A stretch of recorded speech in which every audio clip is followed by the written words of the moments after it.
Mandakrishna Madiga comments వృద్ధులకు వికలాంగులకు pension పెంచుతామని ఎన్నికల సమయంలో హామీ ఇచ్చారు. హామీలు ఇచ్చి 2 సంవత్సరాలు గడుస్తున్నా ఇప్పటి వరకు ఇచ్చిన మాట నెరవేర్చలేదు. ప్రతిపక్షం కూడా ఈ విషయంపై దృష్టి సారించి ప్రభుత్వంపై ఒత్తిడి తీసుకురావడంలో విఫలం చెందింది. అందుకోసమే ముఖ్యమంత్రి సొంత నియోజకవర్గం నుంచి నేను హెచ్చరిస్తున్నా. ఇచ్చిన మాట ప్రకారం పెన్షన్లు పెంచకపోతే తగిన మూల్యం చెల్లించక తప్పదు. పక్క రాష్ట్రము ఆంధ్రప్రదేశ్ తో పోలిస్తే మన తెలంగాణ ఆర్థికంగా ఎంతో అభివృద్ధి చెందింది. కానీ చంద్రబాబు ఎన్నికల సమయంలో ఇచ్చిన హామీలను నెరవేరుస్తున్నారు. చంద్రబాబు కాలేజీలోనే చదువుకున్నా అని చెప్పే రేవంత్ రెడ్డి ఎందుకు ఆయన పెన్షన్లు పెంచడం లేదు? ప్రతిపక్షం కూడా ఎందుకు ఈ విషయంపై మౌనంగా ఉందో అర్థం కావడం లేదు.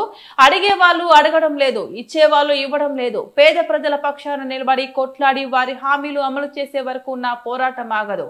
అందుకోసమే నా పోరాటం ఆగస్టు 13వ తేదీన పెన్షన్లు పెంచాలని నినాదంతో హైదరాబాద్ లోని ఐబీ స్టేడియంలో మహాగర్జనను చేపట్టబోతున్నాం.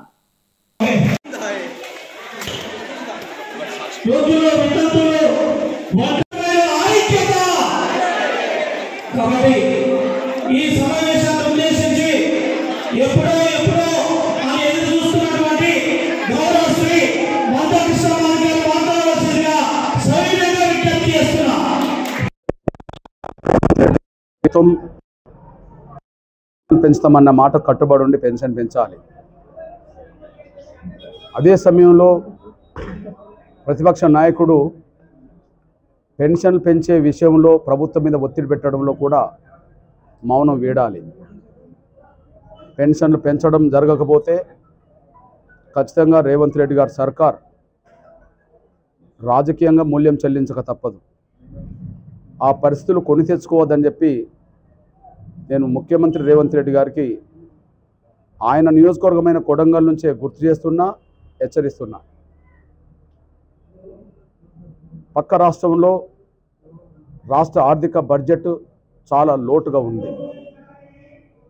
ఆంధ్రప్రదేశ్తో పోల్చుకుంటే తెలంగాణ చాలా విషయాల్లో మెరుగైన పరిస్థితిలో ఉంది. చాలా విషయాల్లో లోటు ఎదుర్కొంటున్న ఆంధ్రప్రదేశ్ ప్రభుత్వం ప్రస్తుత చంద్రబాబు నాయుడు గారు ఇచ్చిన మాట నిలబెట్టుకోవడానికి హామీ ఇచ్చిన రోజు నుంచే ఆయన 6,000 పెన్షన్ వికలాంగులకు ఇస్తున్నాడు. 4,000 పెన్షన్ వృద్ధులు, వితంతులు, ఒంటరి మహిళలకు, ఇతర పెన్షన్దారులకు ఇస్తున్నాడు. కండరాల క్షీణతో బాధపడుతున్న వాళ్లకు 15,000 రూపాయలు పెన్షన్ ఇస్తున్నాడు. ముందుగా తెలంగాణలో కాంగ్రెస్ ప్రభుత్వం ఏర్పడ్డది. ఆ తర్వాతనే ఆంధ్రప్రదేశ్లో టీడీపీ వచ్చేసింది. ఆంధ్రప్రదేశ్ ఎన్నికల్లో 2024లో హామీ ఇస్తే హామీ ఇచ్చిన రోజు నుంచి అమలు చేస్తున్న అక్కడి ప్రభుత్వాన్ని చూసి కనీసం నేర్చుకోవాలి. చంద్రబాబు నాయుడు గారు కాలేజీలోనే నేను చదువుకున్నానని చెప్పి టీడీపీతో చంద్రబాబు నాయుడు గారితో ఉండబడి అనుబంధం గుర్తు చేసుకోవడమే కాదు, ముఖ్యమంత్రి అక్కడ పెన్షన్దారుల పట్ల ఎంత మానవత్వంతో ఆలోచిస్తున్నాడో ఆయనను చూసి నేర్చుకోవాలని చెప్పి రేవంత్ రెడ్డి గారికి నేను గుర్తు చేస్తున్నాను. నేను ఈ విషయంలో 20 నెలలు గడిచిన మీరు ఈ నెలలో ఓట్లేయండి, అధికారం వచ్చిన నెల రోజుల నుంచే పెన్షన్ అమలు చేస్తామన్న రేవంత్ రెడ్డి గారు అధికారంలోకి వచ్చి 20 నెలలు గడిచినా పెన్షన్ పెంచకపోవడం, 20 నెలలు గడిచినా పెన్షన్ పెంచమని చెప్పి అడగకపోవడం, అధికార పక్షం మోసమవుతే ప్రతిపక్షం వైఫల్యంగా ఇక్కడ స్పష్టంగా కనిపిస్తున్నది. అధికార పక్షం ఈ వర్గాలను మోసం చేయడానికి కారణం, ప్రతిపక్షం ఈ వర్గాల గురించి ఆలోచించలేకపోవడానికి కారణం, వాళ్ళు అత్యంత పేద కుటుంబంలో వచ్చిన వాళ్ళు అధికారంలో లేరు, ప్రతిపక్షంలో లేరు. అధికారంలో ఉండబడే రేవంత్ రెడ్డి గారి కుటుంబం ఎకరాల కొద్దీ భూములు ఉన్న కుటుంబంలో వచ్చిన వాడే, బంగ్లాలో పుట్టినవాడే. ప్రతిపక్ష నాయకుడు మాట్లాడకపోవడానికి కారణం ఆయన గడి నుండి వచ్చిండు, అదే సమయంలో 100 ఎకరాల భూములు ఉన్న కుటుంబంలో వచ్చాడు. అంటే పేదల బాధలు అర్థం చేసుకోవడానికి వాళ్ళకు మనసు రావట్లేదు, వాళ్ళకు అవగాహన కూడా లేకుండా పోయింది. ఈ పరిస్థితిలో వాళ్ళు భూములు ఉన్న వాళ్ళ కోసం వేల కోట్ల రూపాయలు రుణమాఫీ చేయడానికి వస్తాయి. భూములు ఉన్న వాళ్లకు భరోసా కింద వేల కోట్ల రూపాయలు ఇవ్వడానికి వస్తాయి. అంతర్జాతీయ స్థాయిలో హైదరాబాద్ నగరంలో అందాల పోటీలు నిర్వహించడానికి 100 కోట్లు వస్తాయి. కానీ అత్యంత పేద వర్గాలకు సంబంధించిన వాళ్ళు, ఏ కులమైనా ఏ మతమైనా అత్యంత పేద వర్గాలకు సంబంధించిన వాళ్ళు పెన్షన్ వస్తేనే నెల గడుస్తుందని చెప్పి ఎదురు చూసే వికలాంగులకు, పెన్షన్ వస్తేనే నెల గడుస్తుందని చెప్పి ఎదురు చూసే వృద్ధుల, వితంతులు, ఒంటరి మహిళలకు పెన్షన్ పెంచి ఇవ్వకపోవడం అనేది పేద వర్గాలను కాంగ్రెస్ ప్రభుత్వం మోసం చేయడమే. పేద వర్గాలను ప్రతిపక్షం విస్మరించడమే. ఇట్లాంటి పరిస్థితిలో గడిలో పుట్టిన కేసీఆర్కి ఇవి అర్థం కావు. ప్రతిపక్ష నాయకుడిగా మౌనం వీడతట్లేదు. బంగ్లాలో పుట్టిన రేవంత్ రెడ్డి గారికి పేదల సమస్యలు అర్థం కావు. అందుకనే మోసం చేస్తూ వచ్చాడు. కానీ రేవంత్ లాగా నేను బంగ్లాలో పుట్టలేదు, భూములున్న కుటుంబం నుంచి పుట్టలేదు.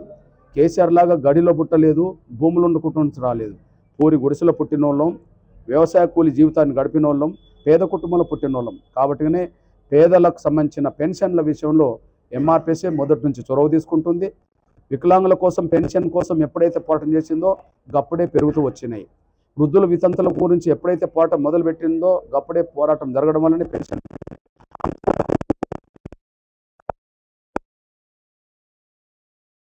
ప్రతిపక్షాలు వీళ్ళకి అండగున్న దాఖలాలు లేవు. ఇప్పుడు అది రుజువు. ఈ 20 నెలల కాలం కూడా అధికారంలోకి వచ్చి 20 నెలలు గడిచినా పెన్షన్ పెంచకపోవడం రేవంత్ రెడ్డి గారి వైఖరికి నిదర్శనమవుతే, పెన్షన్ పెంచమని అడగకపోవడం ప్రతిపక్ష నాయకుడి వైఖరికి ఇది నిదర్శనం. అంటే ఇచ్చేటోళ్ళు ఇవ్వరు, అడిగేటోళ్ళు అడగరు. దీనికి కారణం వాళ్ళు ఉన్నత వర్గాల కుటుంబంలో పుట్టడం వల్లనే. మాలాంటి వాళ్ళు ఈ సమస్య మీద దశాబ్దాల తరబడి పోరాటం చేయడానికి కారణం మేము పేద వర్గాల్లో అత్యంత పేదరికంలో పుట్టిన వాళ్ళం. కాబట్టినే ఈ పేదల సమస్యలు, పెన్షన్ మీద ఆధారపడి బతికే పేద వర్గాల సమస్యలు మేము పట్టించుకోవాల్సి వస్తుంది. అందులో భాగమే రేపు ఆగస్టు 13న అది 20 నెలలు చూసి అధికారంలోకి వచ్చిన 20 నెలల తర్వాత ఈ పోరాటం మొదలవుతుంది. మేము జరిపే సభ ఆగస్టు 13, అంటే అప్పటికి 20 నెలలు దాటిపోతుంది రేవంత్ రెడ్డి గారి సర్కారు పాలన. అప్పటికి ప్రతిపక్ష హోదా వచ్చి 20 నెలలు గడిచిపోతుంది కేసీఆర్కు ప్రతిపక్ష హోదా. అయినప్పటికీ వాళ్ళు విస్మరించారు. మోసం చేసిన ఒకరైతే మౌనంగా ఉన్నది మరొకరు. ఇట్లాంటి పరిస్థితుల్లో పేద వర్గాల పక్షాన గొంతెత్తడానికే, పెన్షన్ మీద ఆధారపడి బతికే వాళ్ళ పక్షాన యుద్ధం చేయడానికే ఆగస్టు 13న వికలాంగులు మరియు వృద్ధుల వితంతుల చేయుత పెన్షన్దారుల మహాగర్జన జరగబోతుంది. ఆ మహాగర్జన కంటే ముందు పెన్షన్ పెంచిస్తే ఆయనకే గౌరవం, పెన్షన్ పెంచకపోతే ఆయన ప్రభుత్వ పతనం వీళ్ళ చేతిలో ఉండబోయే రోజులు అతి త్వరలో ఉండబోతాయనే విషయం కూడా గుర్తు చేస్తున్నా, హెచ్చరిస్తున్నా. ఆ పరిస్థితులు కొని తెచ్చుకోవద్దని చెప్పి నేను రేవంత్ రెడ్డి గారిని సొంత నియోజకవర్గం, మిమ్మల్ని గెలిపించిన ఈ సొంత నియోజకవర్గం నుంచే గుర్తు చేస్తున్నా, కోడంగల్ నుంచే హెచ్చరిస్తున్నా.